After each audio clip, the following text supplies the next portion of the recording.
적이 있나이다는 제목으로 말씀 선포해 주시겠습니다. 할렐루야. 이사야는 주전 700년경의 선지자였습니다.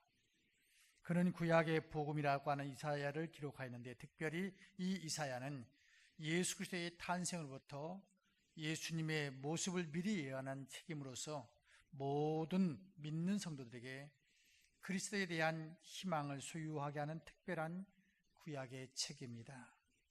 이사야 선지자는 자기의 계시로 받은 복음대로 살면서 그 복음을 전하다가 훗날에 히브리서 11장 37절에 보면 토부로교임을 받아서 순교의 제물이 되기도 했습니다.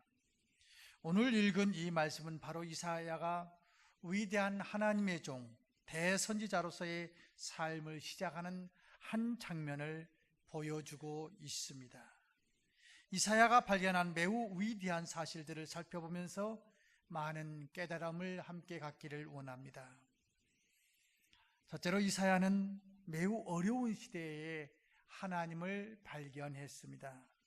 본문은 우시야 왕이 죽든 해라 이렇게 말하고 있습니다. 우시야 왕은 유다 왕 중에서 비교적 정치를 잘한 군주로서 52년 동안 나라를 다스리다가 주전 758년에 죽었다고 역사가들은 말하고 있습니다. 왕이 죽자 유대 나라는 쇠퇴해지기 시작했습니다. 정치적으로는 지도자를 잃어버린 때였고, 사회적으로는 혼란이 계속되던 때였고, 종교적으로는 매우 형식주의가 만연하던 때였습니다. 바로 그때 이사야는 하나님을 만났습니다. 사람들은 대부분 간절하고 절박한 환경에서 주님을 만납니다. 그만큼 절박한 환경에서 마음이 간절하기 때문에 그렇습니다. 여러분, 시대적으로나 국가적으로나 개인적으로나 가정적으로나 어렵고 힘들고, 바로 그때가 전능하신 하나님을 만날 수 있는 귀한 기회라는 사실도 우리는 잊어서는 안 됩니다. 바로 그때가 하나님께서 나를 새롭게 하시고 내 가정과 국가를 새롭게 하실 때입니다. 이사야는 성전에서 기도하다가 하나님을 발견했다고 오늘 1절에서 이야기하고 있습니다. 나라의 일이 걱정이 되어 성전에 올라가서 엎드려 기도하다가 하나님을 만났습니다.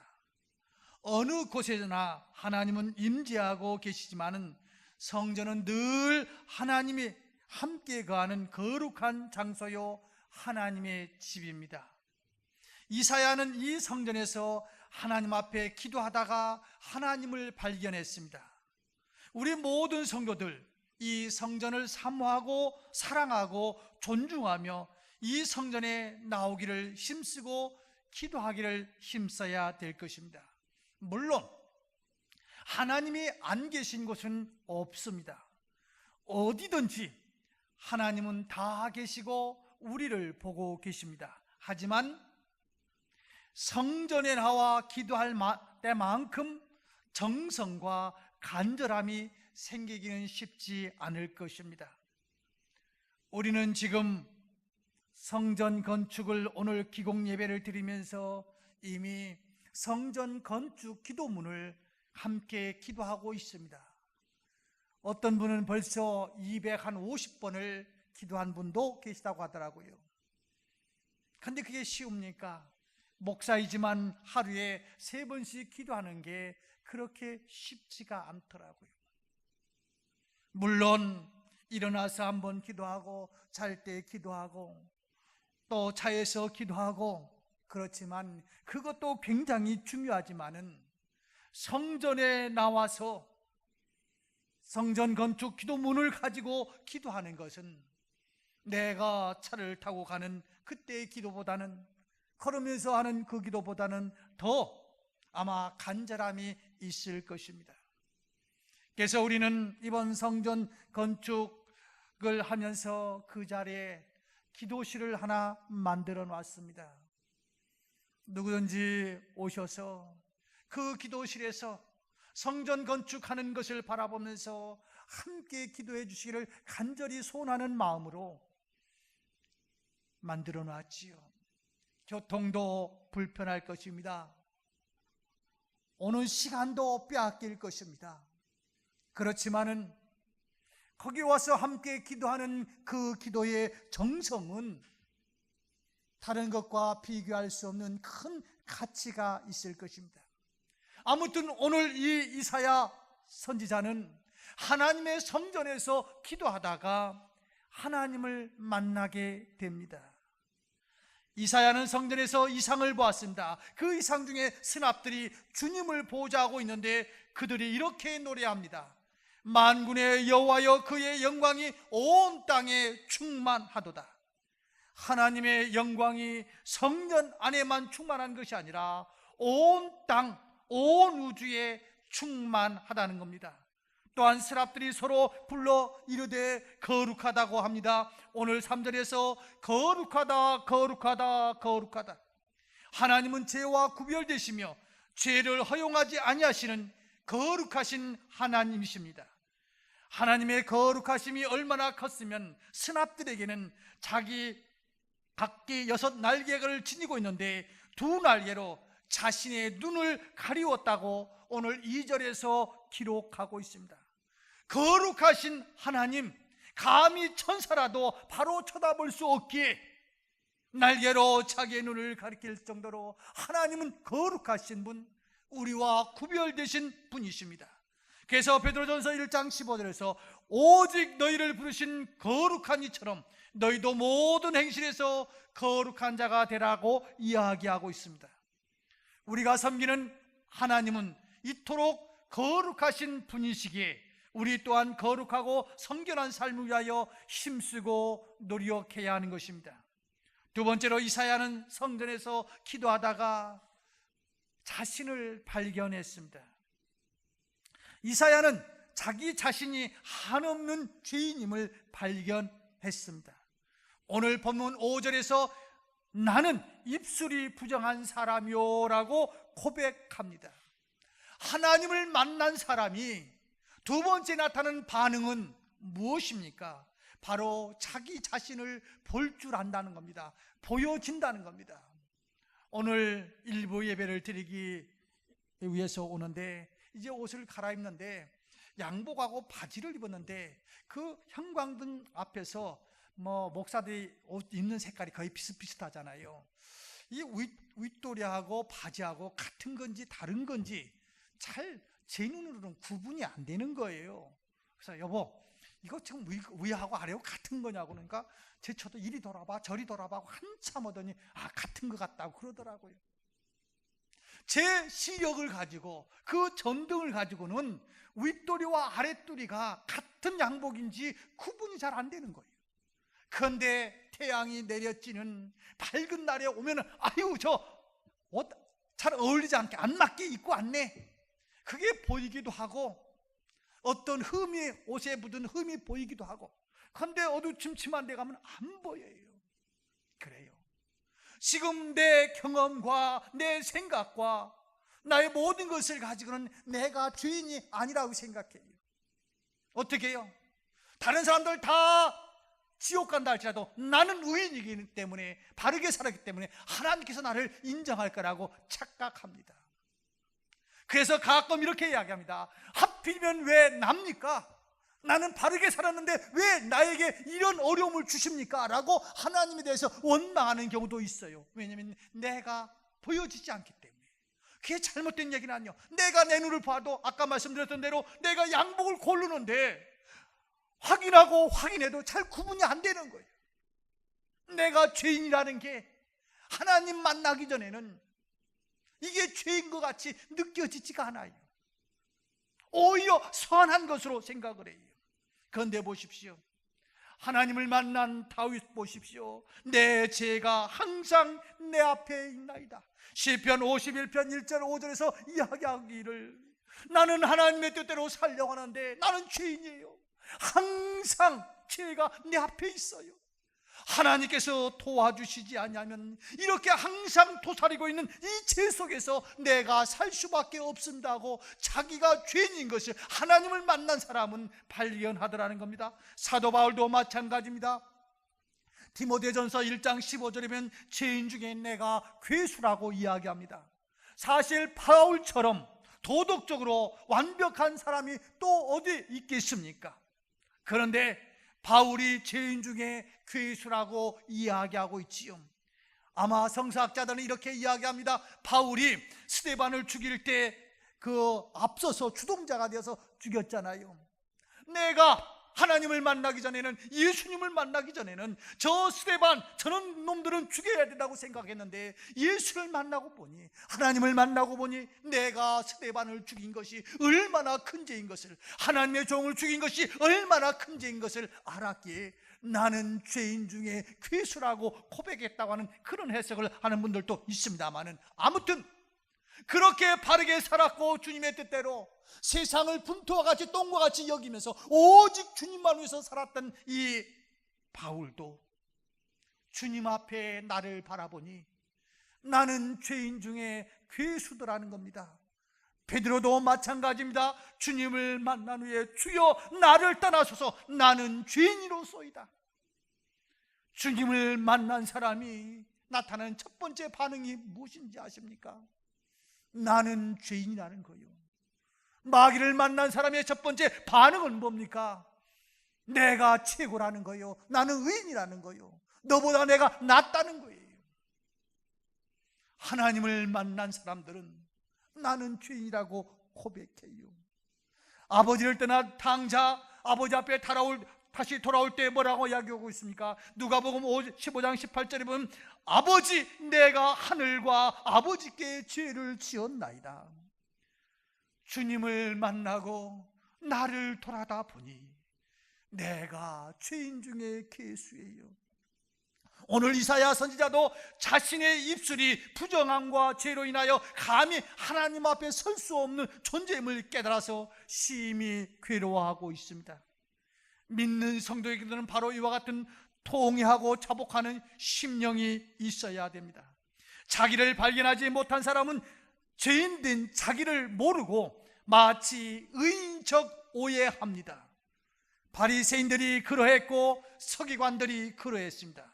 오늘 우리들의 자신을 살펴보시기를 바랍니다. 내 자신을 제대로 발견하지 못하니까 우리가 죄인됨을 깨닫지 못하고, 죄인됨을 깨닫지 못하니까 교만이 앞서고, 잘못을 행하면서도 전혀 느끼지 못하고, 잘난 줄 알면서 살고 잘하는 줄 알고 살아가는 우리가 되어서는 안 되지 않습니까?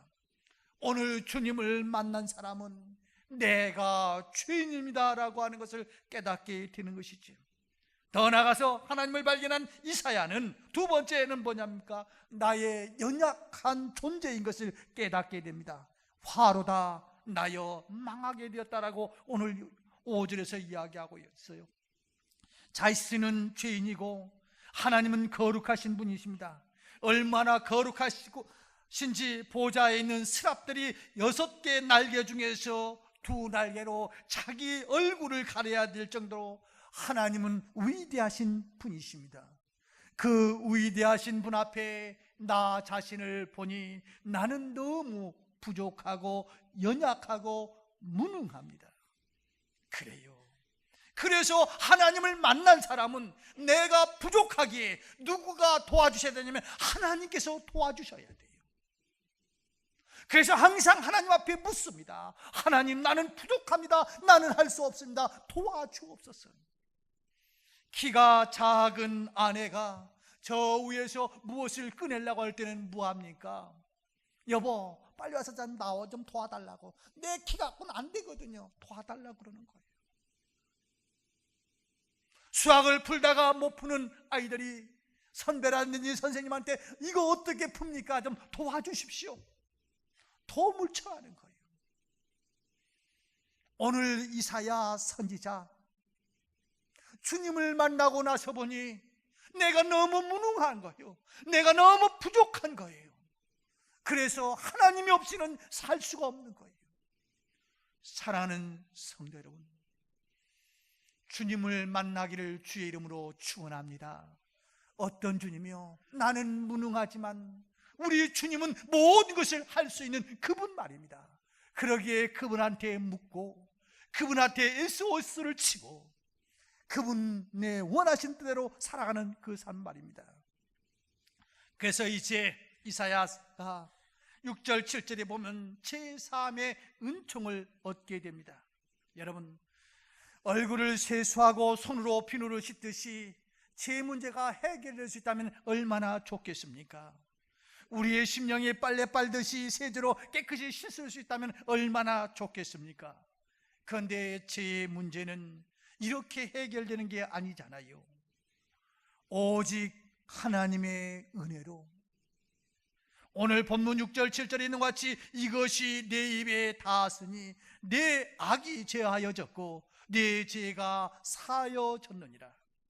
이는 바로 예수 그리스도의 십자가 위에서 죽으심과 그의 사역, 그리고 심령의 뜨거운 역사심이 나를 정결케 하신다는 것을 예고하고 있는 말씀입니다.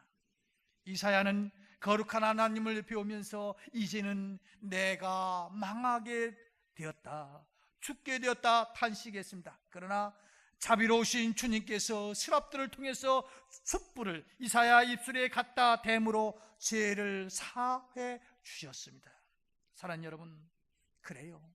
내가 나를 발견할 때 죄인이고 내가 나를 발견할 때 무능력해서 아무것도 할 수 없는 그런 존재이지만 우리 주님께서 나를 찾아오셔서 나를 붙잡아 주시고 나를 쓰실 수 있기에 우리는 그 은혜 속에서 살아가는 것 아닙니까?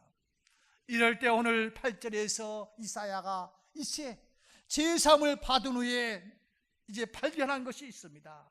사명입니다. 하나님이 지으신 모든 만물에는 하나님이 주신 고유의 사명이 있습니다. 특별히 우리 믿는 성도들에겐 특별한 사명을 주셨는데 그것은 복음에 관한 사명입니다. 이사야는 바로 이 하나님께 대한 사명을 본문에서 발견합니다. 8절에서 내가 누구를 보내며 누가 우리를 위하여 갈고, 하나님은 이사야야 네가 가라라고 이야기하지 않냐고 일꾼을 찾고 있습니다. 내가 누구를 보내며 누가 우리를 위하여 갈고. 지금 정치적으로 사회적으로 종교적으로 아주 혼탁한 이 이사야 이 시대에 오늘 하나님은 이 시대에 하나님의 축복을 주기 위해서 사람을 쓰기를 원하는데, 사람이 필요한데 내가 누구를 보낼고 누가 우리를 위하여 갈고. 이럴 때 이렇게 이사야가 담대하게 내가 여기 있나이다 나를 보내소서. 하나님이 일꾼을 찾으시는 단식 소리를 듣고 이사야는 내가 여기 있으니 나를 보내달라고 자청합니다. 이것이 소명입니다. 여러분이 바로 이 소명자들이 되시기를 주의 이름으로 축원합니다. 일꾼을 찾고 계시는 주님을 향해서 주님, 제가 여기 있습니다. 저를 보내어 주옵소서. 그러나 오늘 이사야 선지자는 그 상황이 어떤 상황인 것을 아는 거지요. 누가 그러대요? 교회에서 일할 때 식당 봉사자들 그러면 잘 안 나타난대요. 근데 좀 교회가 여유가 있어갖고 선교부들은 해외에 이렇게 이제 선교지 이렇게 방문할 기회가 있으면은 그쪽으로는 많이 몰린다고 그러더라고요. 사실 어려운 데는 그렇게 쉽지가 않잖아요. 황폐하고 사람이 없고 토지가 전폐해지고 여호와를 멀리 떠난 사람들이 현실 속에서 있는 이 사실에 내가 누구를 보낼고, 이렇게 황폐한 땅에, 이렇게 사람이 없는 곳에, 이렇게 헌신하는 사람들이 없는 곳에 내가 누구를 보낼고 할 때 내가 여기 있나이다. 누구만이 할 수 있습니까? 하나님을 만난 사람만이, 그 하나님의 거룩하심 속에서 내가 죄인이고 은혜로 사는 사람만이 내가 여기 있나이다라고 대답할 수 있는 거 아니겠어요? 사명은 목사가 되는 것이 아닙니다. 전도사가 되는 것만이 사명이 아닙니다. 물론 그 목사라든지 전도사도 사명받는 건 마찬가지입니다마는 하나님께서 주신 사명은 각자 하나님께서 주시는 그곳에서 내게 주신 재능과 내게 주신 실력과 내게 주신 물질과 내게 주신 지식과 내게 주신 열심, 그리고 내가 할 수 있는 그 기능을 가지고 부족하면 부족한 대로 하나님 앞에 쓰임받기를 원하는 사람, 하나님께서 그 사람을 쓰시기를 원할 때 하나님 사용하여 주옵소서 하는 거예요. 5달란트 맡기고 2달란트 맡기고 1달란트를 주인이 맡기고 먼 나라로 떠난 달란트 비율을 여러분들 아시지 않습니까? 5달란트 2달란트 맡은 사람들은 최선의 일을 했습니다. 내게 주신 사명을 가지고 나섰습니다. 즉시 나셨습니다. 장사를 해서 2배를 남겼다라고 이야기합니다. 그러나 장사를 하다 보면 손해도 볼 수 있어요. 오늘 주님께서 이야기하는 것은 거기에 대한 이익금 가지고 이야기하는 것은 아닙니다. 장사를 하다 보면 다 자본금을 날릴 수도 있어요. 다행히 오늘 비유에 나온 사람들은 열심히 해서 이익을 남겼습니다마는 이익을 남긴 것을 여기서 초점을 둔 것이 아니라 사명이 주어졌을 때 주저하지 않냐고 그들은 즉시 가서 장사해서 2배를 남겼다고 이야기합니다. 그러나 1달란트 받은 사람들 현명한 듯 보였습니다. 주인은 무서운 사람이니까 본전만이라도 다시 반납하자는 마음으로 아무것도 하지 않고 그저 보관하였다가 주인에게 그대로 반납하였습니다. 그러나 주인이 돌아왔을 때 그는 심히 책망을 받게 됩니다. 그가 책망받은 이유는 이익을 남기지 않아서가 아닙니다. 아무 일도 하지 않았기 때문입니다. 게으르고 나태했기 때문에 그렇습니다.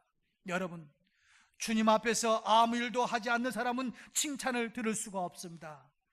내게 주신 사명을 가지고 즉시 사용해야 됩니다. 그 달란트가 무엇입니까?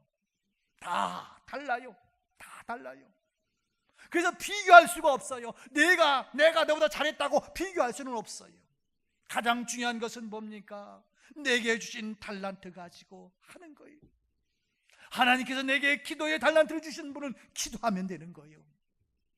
또 언변수를 주신 분들은 그 언어를 가지고 다른 사람들을 격려하고 희망을 주면서 이야기하면 되는 거예요. 물질을 주신 분들은 물질을 가지고 하나님 앞에 하면 되는 거예요. 다 달라요. 내가 누구를 보낼고, 오늘 우리는 여기 앉아서 뭐 경제가 어떠네, 대통령이 어떠네, 누가 어떠네 쉽게 평가하기는 쉬워요. 그러나 하나님께서는 그런 평가하는 사람을 찾고 있지 않습니다. 나라가 황폐했습니다. 오랫동안 했던 그 임금이 세상을 떠났습니다. 종교적으로는 형식에 가득 차 있습니다. 어느 한 곳에게 희망의 불빛이 없는 듯 하지만은 오늘 하나님이 이사야를 통해서 누가 갈고 할 때 내가 여기 있나이다, 나를 보내소서라고 하는 응답하는 자를 통해서 하나님은 아름다운 세상을 만들어 가기를 원합니다. 사랑하는 성도 여러분, 오늘도 우리 주님은 묻고 있습니다. 내가 누구를 보낼고? 기도하겠습니다. 하나님 아버지, 많은 사람들이 평가는 잘하지만은 평가는 받으려고 하지는 않습니다. 주님, 오늘 이 나라와 민족을 바라보면서, 교회를 바라보면서, 또 사회를 바라보면서 이러쿵저러쿵 평가하는 것보다는 내가 여기 있사오니 나를 그곳에 보내달라고 고백할 줄 아는 성도들 되게 하여 주옵소서. 그래서 우리의 가정이 복음화가 되게 하시고 우리 교회가 모든 성도들이 하나님을 발견하며 사명을 발견할 줄 아는 그러한 교회가 될 수 있도록 내가 쓰임받을 수 있도록 도와주옵소서. 특별히 하나님 경인제일교회를 이제 착히 공개하여 주신 것 감사합니다. 하나님 우리에게 주신 귀한 사명 잘 감당하게 허락하여 주옵소서. 예수님의 이름으로 기도드리옵나이다. 아멘.